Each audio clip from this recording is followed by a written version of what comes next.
পেয়েছে, ভোট পেয়েছে, সমর্থন পেয়েছে এই সংখ্যালঘু মানুষের কাছ থেকে। এত বড় নির্লজ্জ একটা সরকার, নিমক হারাম বাংলার মুখ্যমন্ত্রীকে আমি বলবো, একদম নিমক হারামি করছে পশ্চিমবঙ্গের সংখ্যালঘু মানুষের সঙ্গে। আমি তাকে বলছি আপনি আসুন বিতর্কে দেখি। সব সময় বদমাশি করেছেন আপনি, চালাকি করেছেন। এখনই হয়তো আসে এখানকার সার্কিট হাউসে, কটা মুসলিম সমাজের মাথাকে ডাকবে, দেখে ভুড়ুং ভাড়ুং বুঝাবে, ইমাম ভাতা বাড়িয়ে দিব, চুপ করে থাকো, লক্ষ্মীর ভান্ডার বাড়িয়ে চুপ করে থাকো, ব্যাস হয়ে যাবে, ভোট শেষ, গল্প শেষ।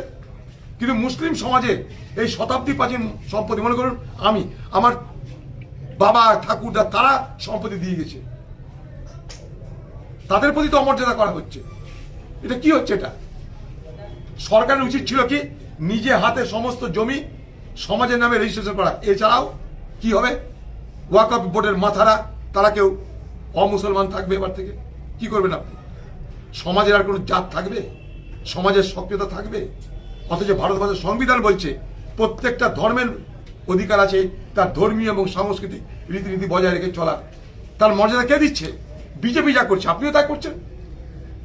এটাকে আশা করেছিলাম আমরা যে বাংলার মুখ্যমন্ত্রী বিজেপির সঙ্গে তালে তাল মিলিয়ে চলবে।